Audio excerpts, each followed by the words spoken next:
Bonsoir à tous. Soyez les bienvenus, que le Seigneur vous bénisse abondamment. Nous sommes heureux de nous retrouver.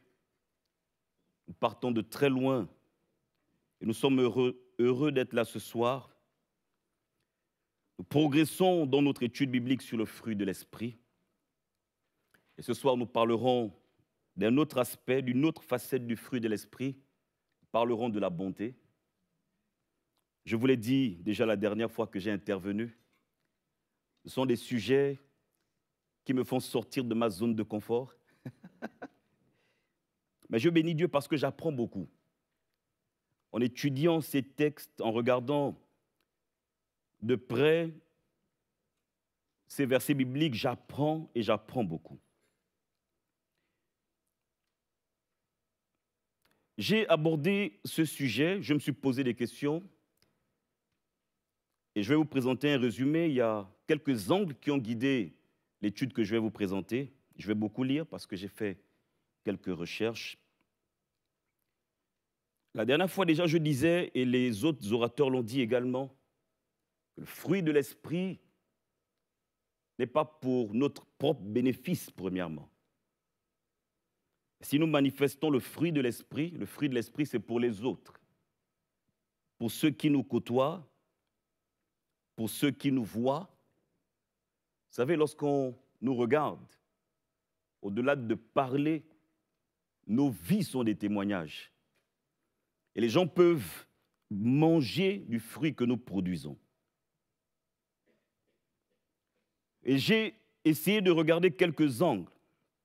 Je me suis posé quelques questions. Celle de savoir si la bonté était réellement nécessaire aujourd'hui. Est-elle réellement nécessaire? Je me suis également posé une autre question, c'est est-elle naturelle, innée, ou est-ce qu'elle s'acquiert? Comment s'acquiert-elle? Comment s'obtient-elle? Et je vous partagerai quelques pensées, je vous partagerai un condensé du fruit de mes petites recherches. J'ai regardé sur un angle biblique, et c'est important. Et quelques auteurs disent que la bonté est comme la signature de Dieu. Et vous allez le comprendre tout à l'heure. Elle est la garantie que Dieu est là et elle est la garantie que Dieu agit. Parce que souvent, on pense que Dieu n'agit que par le miracle, par le spectaculaire. C'est vrai. Moi, j'aime ce qui est spectaculaire et je veux voir des miracles. Mais la manifestation des actes de bonté nous montre et nous prouve que Dieu est là. C'est un bon indicateur de la présence manifeste de Dieu au milieu de son peuple. Lorsque le peuple de Dieu est un peuple qui manifeste la bonté, est un peuple dont les cœurs sont bons, alors on peut dire que Dieu est là. On peut également mesurer, si je peux me permettre d'utiliser cette expression mesurer, ou quantifier, ou évaluer, la santé spirituelle d'une église ou d'une communauté grâce au fait qu'elle manifeste de la bonté ou pas. Dans l'Ancien Testament, on parle souvent, très souvent de la bonté de Dieu. Retenez bien cette expression, la bonté de Dieu. David dira, car ta bonté vaut mieux que la vie, il l'attribue à Dieu. Dans le Nouveau Testament, Jésus, c'est le psaume 33, verset 3, pardon.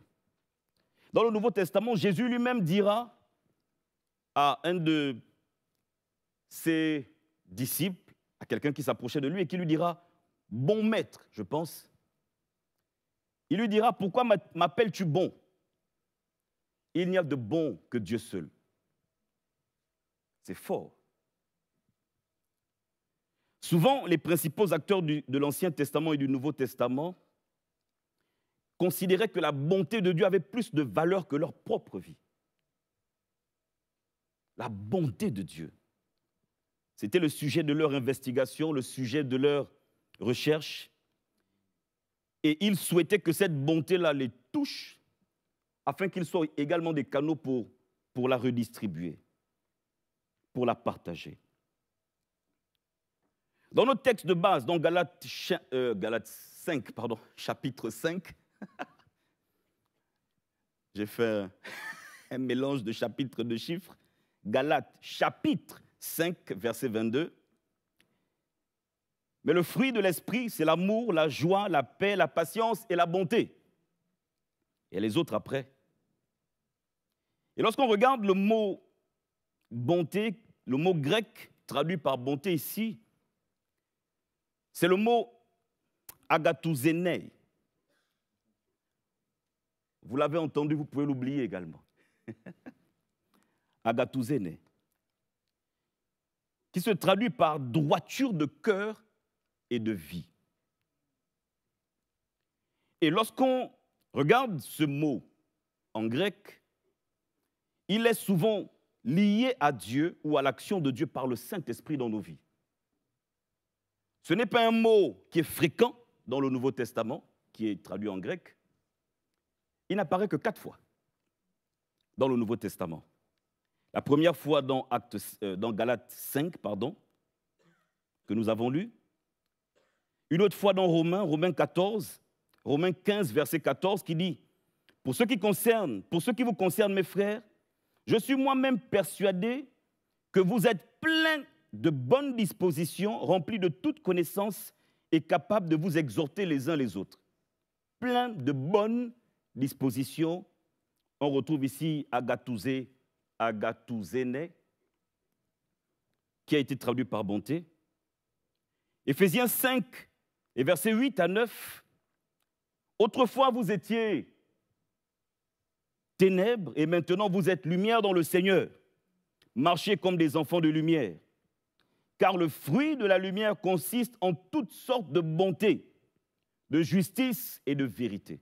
Là encore, on voit Dieu, son action dans nos vies et cette exhortation à manifester de la bonté. Et le dernier texte, 2 Thessaloniciens, chapitre 1er, les versets 11 à 12. C'est pourquoi aussi nous prions continuellement pour vous, afin que notre Dieu vous juge digne de la vocation et qu'il accomplisse par sa puissance tous les desseins bienveillants de sa bonté et l'œuvre de votre foi. Et nous pouvons lire le verset 12 également. Et lorsqu'on regarde tout cela, on comprend que la bonté, dans toute son étendue, trouve sa source en Dieu. On peut arrêter le message à cet instant. Si on a compris que manifester de la bonté de Dieu n'est pas... On ne peut pas la faire de nos propres forces, avec notre propre intelligence, avec notre énergie, par notre propre nature. Merci, pasteur. Alors on a compris le message. On manifeste la bonté de Dieu parce que l'Esprit de Dieu œuvre en nous. C'est le fruit de Dieu en nous. Et dans toute son étendue, elle trouve sa source en Dieu. Je vous ai expliqué que je me suis posé plusieurs questions. Et j'ai essayé de regarder également, parce que là c'était l'aspect biblique, un peu de théologie également. Mais j'ai regardé ce que la société, et notre société française, entend par la bonté. C'est quoi la bonté? Et comment la société, le dictionnaire, définit la bonté? Et je peux vous dire que j'ai été très surpris et émerveillé de me rendre compte que plusieurs philosophes, plusieurs sociologues, plusieurs anthropologues, plusieurs scientifiques, plusieurs médecins du bien-être et la société de façon générale soupirent après la bonté. S'attend à recevoir des actes de bonté. J'avance un peu, mais j'ai envie de le dire.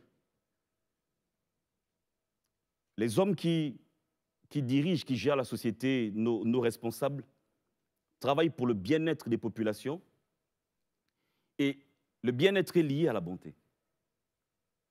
Pour que les gens se sentent bien, il faut qu'il y ait des actes de bonté, des actes de gentillesse. Et je vais essayer de définir et vous faire un condensé de ce que j'ai appris.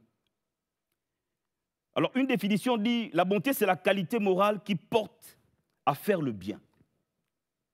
Être bon pour les autres. La bonté est une qualité, est la qualité de celui qui fait preuve de bienveillance active envers autrui. Une activité efficace, susceptible de rendre réellement autrui heureux. C'est-à-dire que la bonté vise l'autre. Il faut qu'autrui soit heureux. Un philosophe, André Lalande, je pense qu'il n'a pas de lien de parenté avec un frère que nous avons. Dans un de ses écrits, va dire que la bonté, c'est le caractère d'un être sensible aux maux d'autrui, désireux de procurer aux autres du bien-être ou d'éviter tout ce qui peut faire souffrir l'autre, les autres. C'est une belle définition. La bonté a plusieurs synonymes: bienveillance, charité, compréhension, douceur, générosité, gentillesse, humanité, indulgence, tolérance, compassion, miséricorde. Et j'ai regardé les contraires. Vous savez que moi je suis gabonais et que le français, c'est bien que je regarde les définitions et les contraires. Et il y a des contraires qui m'ont surpris. Contraire de la bonté, dureté. Méchanceté, je savais. Noirceur. Mais il y a un autre qui m'a surpris. Un des contraires de la bonté, c'est la rigueur. Rigueur et la rudesse. Une association canadienne pour la santé mentale va dire ceci: lorsque vous faites preuve d'un acte de bonté envers autrui, vous déclenchez des changements physiologiques positifs dans votre cerveau. D'après cette association pour la santé, l'Association canadienne pour la santé mentale, lorsque vous faites du bien aux autres, vous faites du bien à vous-même. La bonté est une qualité intérieure, mais dont les actes sont palpables. Ça, c'est une note, c'est ce que j'ai écrit parce que je l'ai compris comme ça, dont les actes sont vérifiables et dont les actes sont quantifiables. Les actes de bonté sont évidents. Si quelqu'un manifeste de la bonté, les actes parleront pour lui. Si je dis que le pasteur Saklié est bon, est un homme rempli de bonté, et qu'il ne fait pas du bien à Camille Clémence,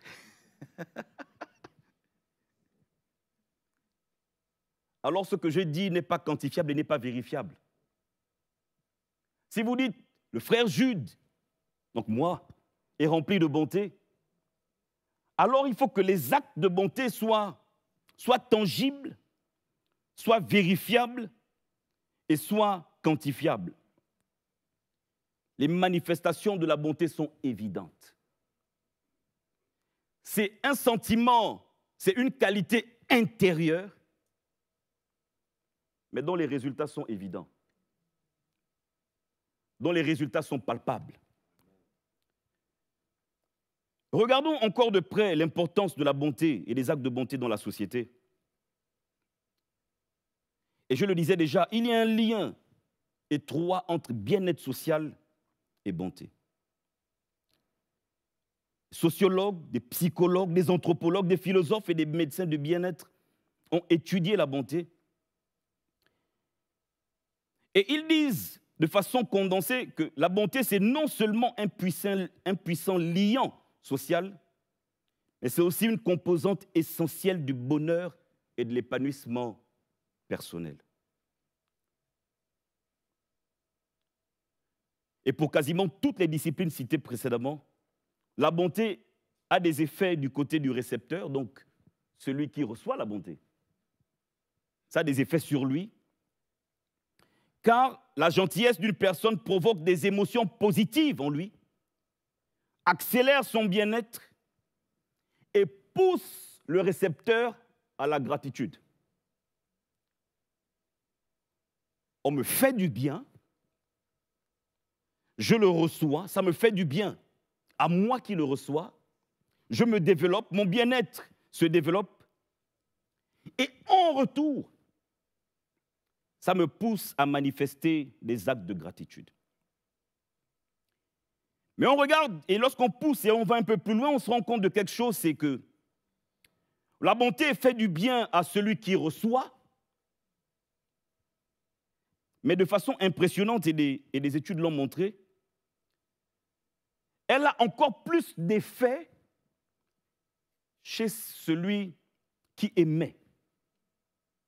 Le récepteur reçoit la bonté et il se développe, et l'émetteur également reçoit la bonté et il y a des effets impressionnants. Et quelqu'un va relever ces effets, je vais en lire quelques-uns. Il y a une augmentation des émotions positives et une baisse des émotions négatives lorsqu'on est l'émetteur. Lorsque par nous, les gens reçoivent les actes de bonté, et lorsque les gens reçoivent les effets, les bienfaits, alors il y a une augmentation des émotions positives chez nous. Il y a aussi la sécrétion d'ocytocine. Je ne sais pas si vous savez c'est quoi. C'est une hormone. L'hormone de l'amour, qui fait baisser la pression sanguine, améliore la santé cardiovasculaire, augmente l'optimisme et l'estime de soi. Je lis seulement. Je ne peux pas commenter. Lorsqu'on émet, lorsqu'on est lorsqu'on est le bienfaiteur, l'émetteur, il y a également un sentiment d'apaisement. Un autre effet, c'est que ça a un effet d'antidépresseur. Et il y a également une réduction du stress par la baisse du cortisol. Tout ça, je ne savais pas. Et je pense que plusieurs d'entre vous non plus ne savaient pas. Mais faire du bien aux autres, c'est donc se faire du bien à soi-même. Plus il y aura de la bonté dans le monde, et mieux le monde se porterait. Il y aura du bien-être. Je ne sais pas si vous le savez, mais il existe en France un observatoire du bien-être. Ah, c'est fort, hein, ça. Et qui produit un rapport, j'ai lu un rapport de 2021 qui était d'à peu près 136 pages. Si vous aimez les graphiques, lisez-le. Si vous n'aimez pas les graphiques et les chiffres, je pense qu'il faut simplement le laisser. Et il regarde et il dresse un tableau subjectif sur les grandes étapes de la vie de l'homme. Et il mesure ainsi le bien-être, etc. Et en condensé, en résumé de toutes ces lectures, j'ai réalisé que nous voyons que le manque d'actes de bonté conduit à l'isolement. Je vais revenir à l'église tout à l'heure, ne vous inquiétez pas. Je voulais vous montrer ce que la société pense de la bonté. Pourquoi on doit manifester, nous, de la bonté? Lorsqu'il y a un manque d'actes de bonté, cela conduit à l'isolement, à un manque d'estime de soi, à un rejet de l'autre, à un mal-être profond. Un mal-être profond. Deux philosophes, Thomas Hobbes et Jean-Jacques Rousseau, s'opposent également. Là, je vais aller rapidement, parce que j'ai envie de prendre du temps sur ce que la Bible attend de nous. Hobbes a une pensée qui est difficile à condenser, à résumer, mais elle est opposée à celle de Rousseau. Rousseau dit « la bonté est innée ». On est bon. Et c'est la société qui nous pervertit. Et Hobbes dit l'inverse, mais en plusieurs points différents. Donc il n'y a donc point de perversité originelle. Et une autre entreprise qui s'appuie sur ce que Rousseau dit a fait des expériences sur des enfants de moins de 19 mois pour voir comment ils manifesteraient de la bonté. Et ce qui se passe, c'est que les enfants, ils ont leur goûter et on leur demande de manifester de la bonté en partageant le goûter.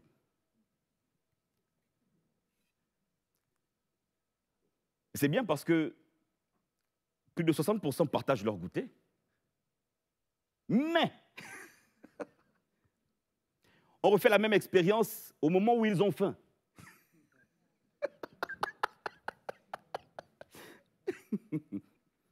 La première expérience, ils avaient le goûter, mais ils n'avaient pas faim. Et donc, les chiffres sont... Le résultat est élevé. Et dans la deuxième expérience, ils ont faim. Et on leur demande de manifester de la bonté. Et le résultat... Bien sûr, le résultat est très bas. En conclusion de cette partie, et je vais vous épargner le reste, c'est que le constat est que la société a besoin que des actes de bonté soient plus présents, qu'on manifeste plus d'actes de bonté, mais n'a pas la capacité de nous guider. Je vous ai cité, et je peux vous dire, j'ai lu je ne sais pas combien d'articles, et le rapport de l'Observatoire du bien-être est un très bon rapport. Je pense qu'il y a peut-être 80% de pages où ils exposent les problèmes, et ils les exposent très bien. Ils font des statistiques, font des enquêtes très bien exposées. La phase de recommandation est toute petite. Et ça m'a aussi rassuré. Ils n'arrivent pas à faire des recommandations. Parce que aussi savants soient-ils, aussi érudits, instruits soient-ils, ils ne connaissent pas l'homme. Et ils ne peuvent pas guider l'homme vers une solution. La société a besoin que les actes de bonté se manifestent, a besoin de consommer de la bienveillance. Mais on est incapable humainement de dire à l'homme ce qu'il faut faire. Ils ont fait des propositions demandant à l'État de faire ci, demandant aux enseignants de faire ça, demandant à tel de faire ci. Mais personne n'a trouvé la réponse, la solution. C'était ça l'objet de mon étude. C'était de dire maintenant qu'on sait que la bonté est vitale pour la société. Maintenant qu'on sait que plusieurs penseurs se penchent dessus.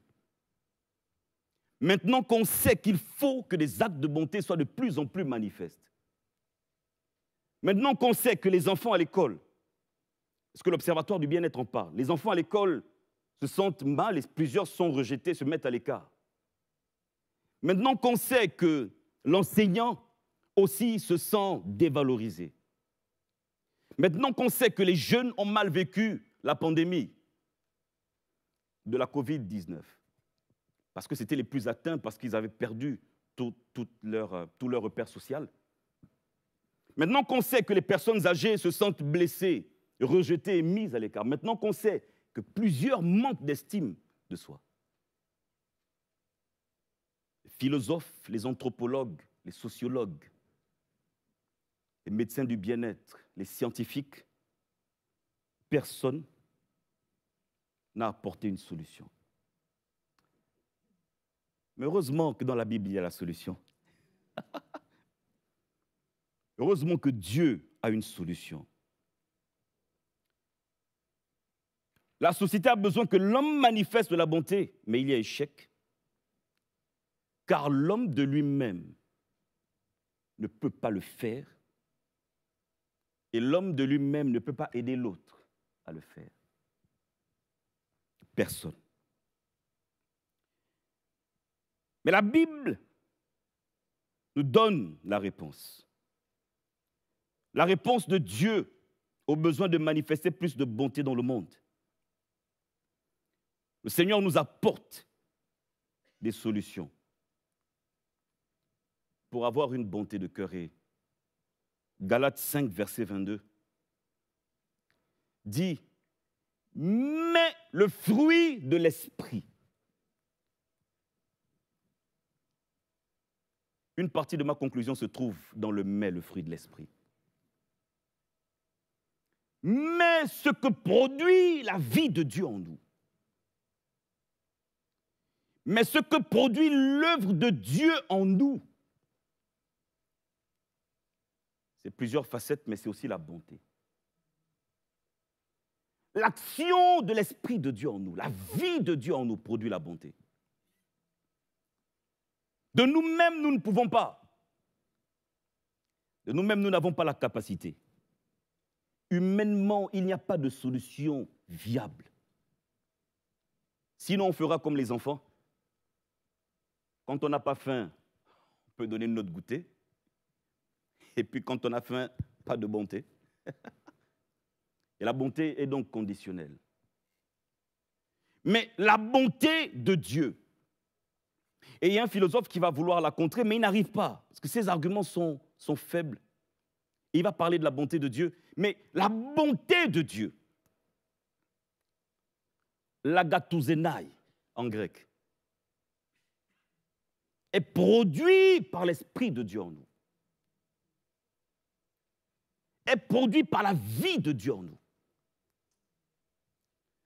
Le monde veut qu'on manifeste la bonté. L'Église veut qu'on manifeste la bonté. Les frères et les sœurs veulent qu'on manifeste des actes de bonté. Mais cela n'est possible que par l'action de l'Esprit de Dieu en nous. Alléluia. Mais le fruit de l'Esprit, ce que l'Esprit produit, c'est la bonté. Et il y a un texte qui m'a également bouleversé lors de cette étude, c'est Romains chapitre 12.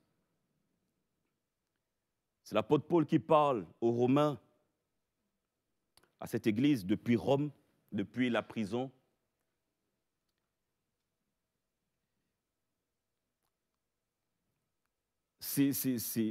L'épître aux Romains est une épître théologique de haute portée, avec des principes bibliques établis et avec des recommandations claires et précises.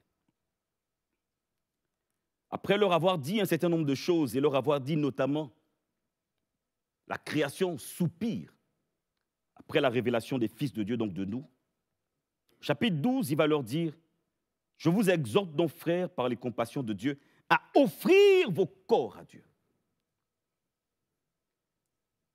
Ici, nous allons voir quelques actes de bonté.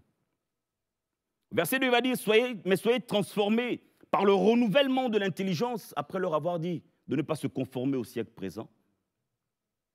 Et ensuite, au verset 9, ce qu'il va leur dire d'abord, laissez Dieu vous transformer, laissez Dieu vous renouveler, laissez Dieu faire cette œuvre en vous. Ensuite, au verset 9, il va dire que la charité soit sans hypocrisie. Ayez le mal en horreur. C'est un acte de bonté. Attachez-vous fortement au bien. Par amour fraternel, soyez pleins d'affection les uns pour les autres. Par l'action du Saint-Esprit. Ce sont des actes de bonté. Être plein d'affection. Vous savez, des fois, on arrive à l'église et on a juste besoin que quelqu'un nous dise « Mon frère, je t'aime. » Je t'aime de l'amour du Seigneur, bien sûr. C'est bien de préciser des fois. Pour éviter les amalgames. Dire « Ma sœur, je t'aime. » De l'amour du Seigneur, je vais rajouter. Vous savez, il y a des gens qui arrivent et qui ne voulaient pas venir à l'église et qui se disent « Seigneur, parle-moi ». Et puis quand ils arrivent, il y a un frère plein d'affection qui l'attrape et qui lui dit « Sois fortifié ». J'ai même réalisé dans mes lectures que même un SMS, mais vraiment pardonnez-moi parce que je suis très mauvais dedans, très mauvais sur cette approche, un SMS envoyé à quelqu'un. Sois béni, mon frère. Je t'envoie ce verset biblique. Bonne journée. Waouh! Et l'Observatoire national du bien-être, l'Observatoire du bien-être, en parle. Un SMS. Je pense qu'ils sont gratuits en France, les SMS. Ça dépend des forfaits. D'accord, merci, pasteur.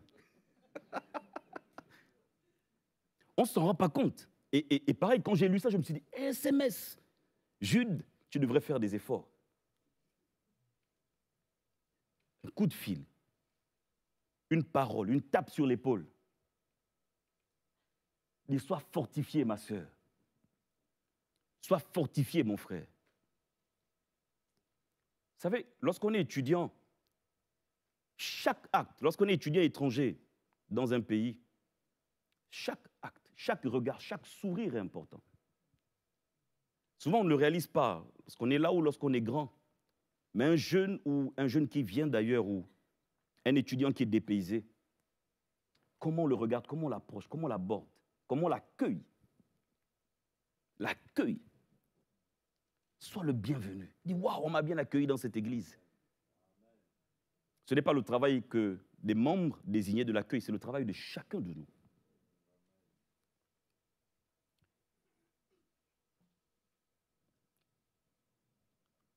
Soyez pleins d'affection les uns pour les autres, par honneur, usez de prévenance réciproque. C'est des actes de bonté. Ayez du zèle et non de la paresse. On va lire au verset 13.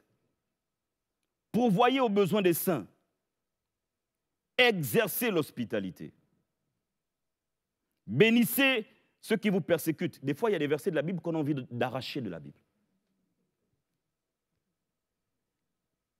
Bénissez ceux qui vous persécutent. Des fois, on a envie de le rayer au blanco ou au stylo rouge. Bénissez ceux qui vous persécutent. Bénissez et ne maudissez pas. Manifestons de la bonté. Verset 15. Réjouissez-vous avec ceux qui se réjouissent, pleurez avec ceux qui pleurent, ayez les mêmes sentiments les uns envers les autres. Souvent, on a un amour conditionnel. Je t'aime si tu m'aimes.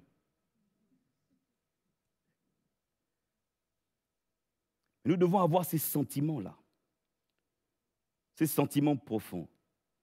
N'aspirez pas à ce qui est élevé, mais laissez-vous attirer par ce qui est humble. L'humilité est un acte de bonté également. Ne soyez point sages à vos propres yeux, que Dieu nous aide. Ne rendez à personne le mal pour le mal. Ça, c'est difficile. Hein? Si quelqu'un m'a fait du mal, j'ai envie de lui rendre. Je bénis Dieu pour les saints qui ne sont pas comme moi. Mais des fois, quand quelqu'un te fait du mal, tu as quand même envie qu'il ait un peu mal, même si c'est un peu, qu'il ait quand même un peu mal. Mais Dieu nous dit, ne rendez à personne le mal pour le mal. Recherchez ce qui est bien devant tous les hommes. Soyez en paix avec tous les hommes et toutes les femmes. Soyons en paix. Et j'ai dit au début, pour évaluer la santé spirituelle d'une église, il faut voir les actes de bonté qui se manifestent dans cette église. Et là, je suis en train de vous lister des actes de bonté qui doivent être au milieu de nous. Et à la fin, on fera l'évaluation ensemble, avec le Saint-Esprit. Ne vous vengez point vous-même, bien-aimés. Ce n'est pas moi, c'est écrit, c'est le verset 19. Ah. Romains 12, verset 19. Au verset 20, et ça fait mal. Mais si ton ennemi a faim, donne-lui à manger. S'il a soif, refuse, non, donne-lui à boire. Verset 21, ne te laisse pas vaincre par le mal, mais surmonte le mal par le bien. Vous savez, des fois, on n'a pas besoin de prédication. Là, je ne fais que lire la Bible. mais surmonte le mal par le bien. Domine sur le mal en produisant des actes qui viennent de l'Esprit de Dieu. Produisant des actes de bonté qui viennent de Dieu. Vous savez, nous devons porter beaucoup de fruits. Et nous avons parlé de la bonté parce qu'il est important de porter du fruit, parce que le monde, parce que notre société, parce que notre famille, notre prochain, ceux qui nous entourent ont besoin de consommer le fruit que nous portons. Ils ont besoin de réaliser que c'est possible.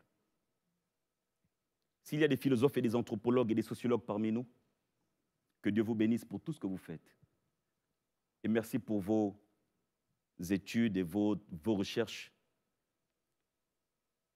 Vous avez les compétences pour faire les diagnostics. Mais par la parole de Dieu, nous pouvons vous donner des solutions pour que la société soit meilleure. En conclusion, nous pouvons retenir de cette étude que la bonté est une qualité dont notre société a besoin. Et que l'homme a démontré que par ses forces et ses aptitudes, il est incapable de manifester de véritables actes de bonté.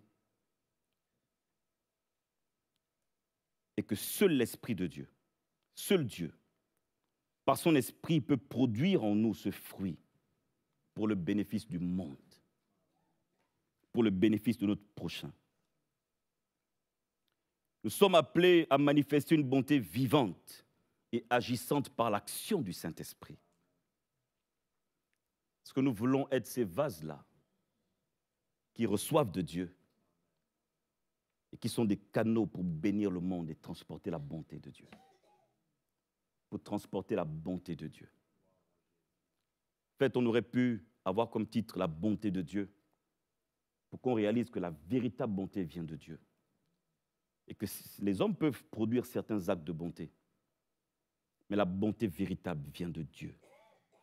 Et une église qui se réclame de Christ doit avoir les qualités qui étaient en Christ, les sentiments qui étaient en Christ, et doit manifester de la bonté.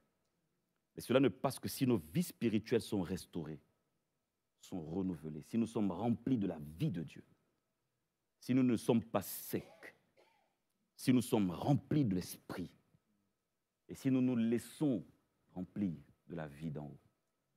Alléluia. Est-ce qu'on peut prier, s'il vous plaît?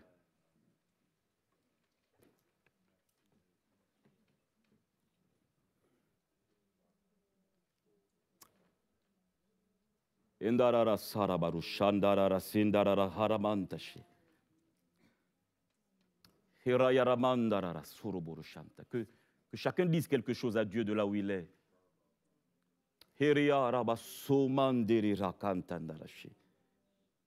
Nous sommes devant toi, Jésus, et nous avons compris que l'homme ne peut pas. L'homme m'a montré sa faiblesse. L'homme a démontré ses insuffisances. Seigneur, de nous-mêmes, nous ne sommes pas capables. Alléluia, Jésus. Nous avons montré que nous ne pouvons pas. Manifester la bonté au milieu de nous est vital pour l'Église. Elle est nécessaire pour le monde qui nous entoure, la société. Mais de nous-mêmes, nous ne pouvons rien faire, Seigneur. Voilà pourquoi nous crions à toi ce soir. Seigneur, déchire ton ciel et inonde nous de toi, Jésus. Viens nous remplir de la vie d'en haut. Viens nous remplir de la vie de Dieu.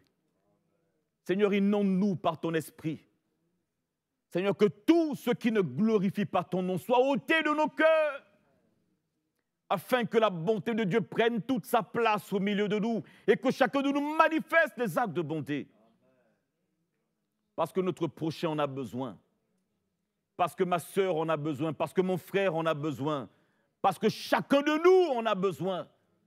Seigneur, viens nous toucher de façon particulière. Nous venons ce soir à tes pieds. Nous nous inclinons devant toi. Toi qui peux toucher nos cœurs, toi qui peux nous aider, toi qui nous aimes. Oh Jésus, glorifie ton nom dans nos vies. Glorifie ton nom dans nos vies. Viens nous guérir. Viens guérir nos